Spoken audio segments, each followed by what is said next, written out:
مخك بيعتبرك امبوستر، لاننا عايزين القرار او الاختيار اللي هنختاره مثالي من اول مره، ان هو مفيش حاجه اسمها غلط. المشكله هنا مشكله اني ما كنتش عايز اغلط.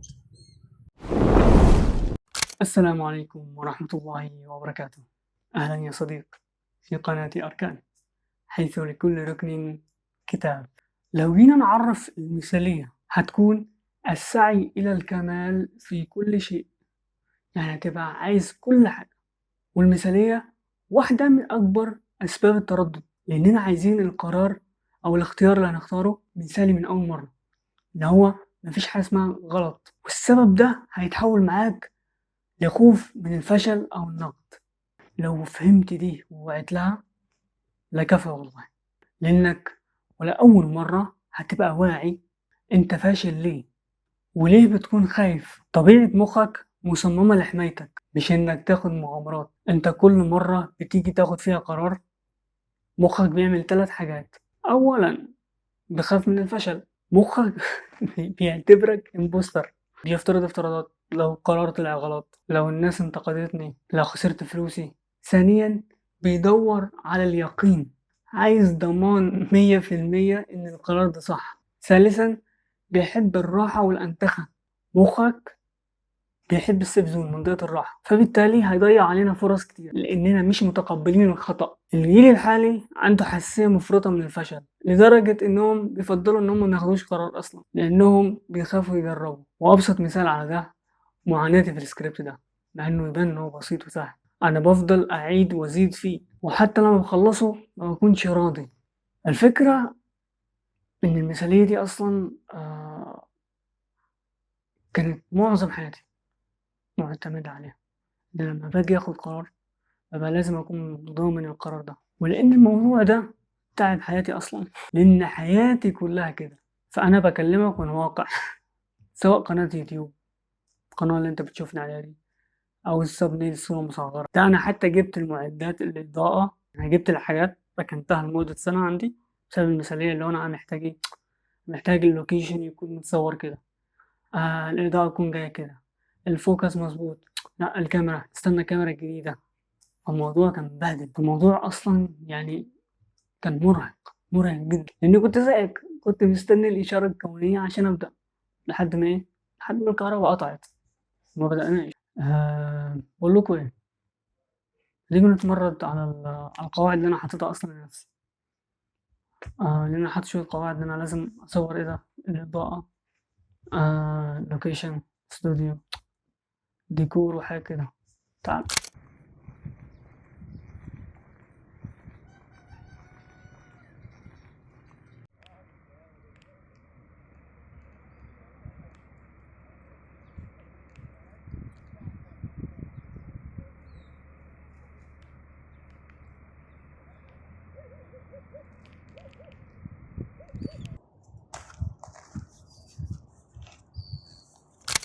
المشكله هنا مش مشكله اني مش عارف انا عايز ايه، المشكلة هنا مشكلة إني ما كنتش عايز أغلط.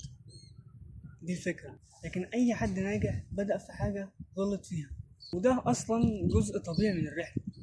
مورجان هاوسل في كتابه بيقول سيكولوجية المال، أكبر خطأ مالي أو في الاستثمار إنك أنت ما تبدأش، إنك أنت تخاف تبدأ أصلا.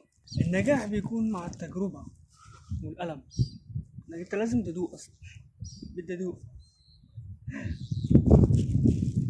ولو أن الناس كلما استصعبوا أمرا تركوه ما قام للناس لا دنيا ولا دين. وزي ما قلنا في الفيديو اللي فات، حب الأعمال إلى الله أدومها وإن قل. حل بسيط إنك أنت تبدأ بخطوات يعني صغيرة. أنا أصلا لما بدأت أكتب السكريبت بتاع الفيديو طلع معايا فيديو كبير، فقسمت السكريبت ل5 حلقات أو 5 فيديوهات. كنا نزلنا منه فيديوهين، اللي هو الفيديوهين اللي فاتوا ده كله والفيديو ده. ال3 فيديوهات دول اصلا كانوا المفروض يبقوا فيديو واحد، لكن عشان انا بحب المثاليه فزي ما تقول كده تمردت على نفسي، قسمتها خطوات صغيره وقسمت الحلقه 5 حلقات. ودي اعتقد الحلقه التانية او الفيديو التالت. اصلا ما كان المفروض فيديو واحد، كان اسم الفيديو اصلا هيكون 5 اسباب بتخليك تايه. والله يا صديق أنا زيك لا أزال أعاني من المثالية زيادة عن اللزوم، وبرضه أعاني من حتة المعلومات الكتير. عندي معلومات كتيرة لكن مش بطبق. أغلب الحاجات أصلا اللي بتكلم عليها الفيديوهات اللي فاتت أصلا كان من واقع تجربة، سواء المعلومات الكتير، عدم التطبيق، المثالية زيادة عن اللزوم. فأي حاجة أنا فعلا بنزلها يعني يعتبر أنا بعاني منها، وبنحاول نكتشف مع بعض ليها حل. أصلا أنا بشارك الحلول معاك عشان نطلع مع بعض. أنا نجحت أنت نجحت، فاهم؟ فإحنا بشر خلقنا من طين، وإحنا أصلا لو تأملت مكاننا أصلا في الأصل السما العلو. لازم دايما إن إحنا نكون نطمح للأحسن اللي هو يصعد بينا لفوق. حاول إنك أنت تبدأ بخطوات صغيرة، تجزأ المرحلة، حط هدف بسيط جدا. مش لازم تتقن المجال، بس لازم تتعرف عليه. نقطع الفاصل ده عشان بصراحة في حاجة عايز أوريها لكم. ده الشروق.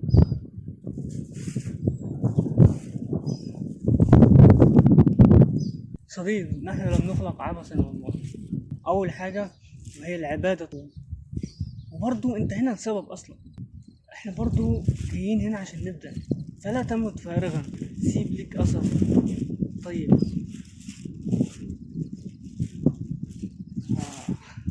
منظر الشروق شاعري خالص، أكتر حاجة أنا بحبها الشروق. يمكن الحاجات البسيطة اللي هي بتدي سعادة أو متعة. فأنت برضو تحاول تدور على حاجات بسيطة في حياتك، بس أنت مش يعني أنت عشان وضع الحياة بقى روتيني، فأنت اعتدت على المتعة دي أو بقت عادي بالنسبة لك. لأن الدنيا دي عاملة زي يعني مثلا زي كده زي الصياد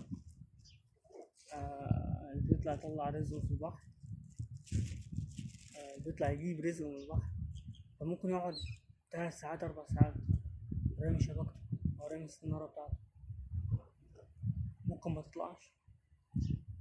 فاللي هو يعني لو نحاول إن احنا نركز على الطريق نفسه مش النتيجة، هتتحل معظم مشاكلنا. لأنك انت في الأول والآخر مطالب إنك انت تسعى، ما عليك إلا السعي. مش لازم حتمية الوصول، انت ممكن ما توصلش، ممكن تتعوض بحاجة تانية. الفكرة مش لازم النتيجة اللي هي في دماغك.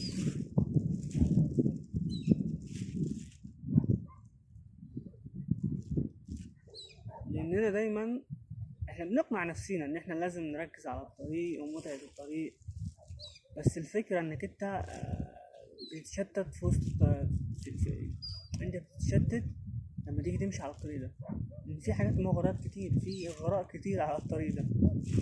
فانت طبيعي انك انت تنسى هدفك. انت حاول انك انت متنسيش هدفك، بحيث انك انت مثلا خلي عندك كل يوم انت صح، انت عارف انت بتعمل ايه، لو ما تصحاش كده وخلاص.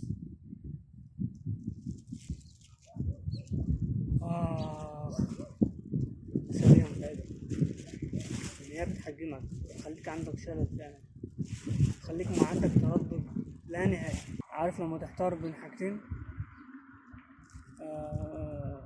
انا بالنسبه لي بتترجم دي اللي هو ايه، هما الاتنين واحد فبشتريهم هما الاتنين.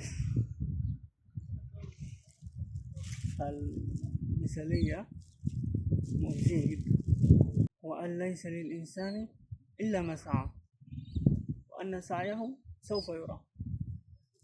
ف طب هو ما ربنا هيشوف سعينا.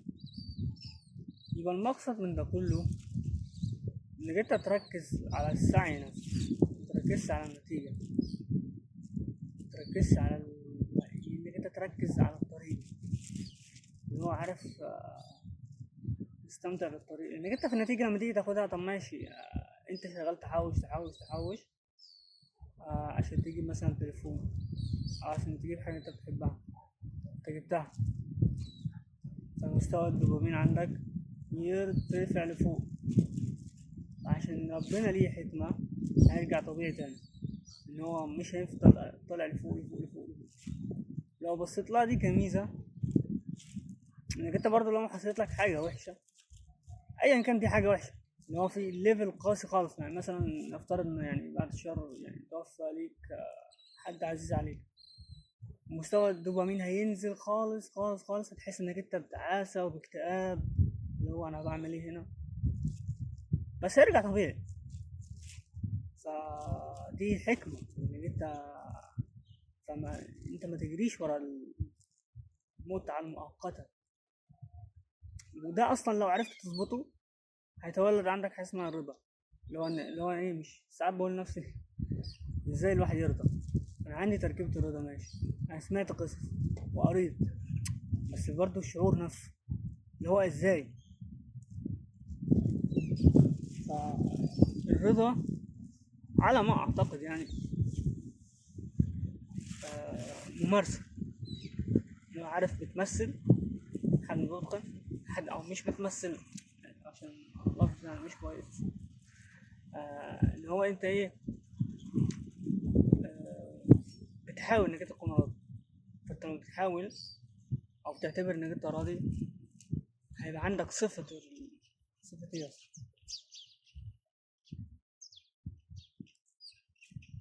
لما بتحاول تسعى انك انت تكون راضي، يعني في الاخر بتيجي، مش بتيجي يعني في الاخر بتيجي اصلا، يعني بيحصل عندك الشعور نفسه. طبعا الشعور مش هيجي من اول مره، انك انت زي ما انت ما قلت لك، انت لما بتروح اصلا عشان عايز تجيب حاجه او بتحوش، بتاخد شهور، ممكن تاخد سنين تفضل تحوش، مثلا هتجيب شقه، هتجيب بيت، هتجيب عربيه، هتجيب ايا كان اللي انت بتحبه. فانت بتستنى يعني اللي هو ايه، تصبر. وعند الرضا مش هتصبر، احنا بنلف وندور في حته الصبر. لو بص مهما لفينا ورجعنا بنرجع للصبر. فهو الصبر حل لكل المشاكل، الصبر حل لكل المشاكل، ده هتلاقيه. ده هو اللي هو المفتاح، مش المفتاح اللي هو عارف، اللي هو المفتاح معاك، مفتاح لكل باب، او مهارة مكتسبة هتفيدك معاك في كل حاجة. والإنسان مش بيتولد عنده صبر، مش حاجة جينية أصلا، مهارة مكتسبة بس. ده اللي حبيت أقوله في الفيديو ده.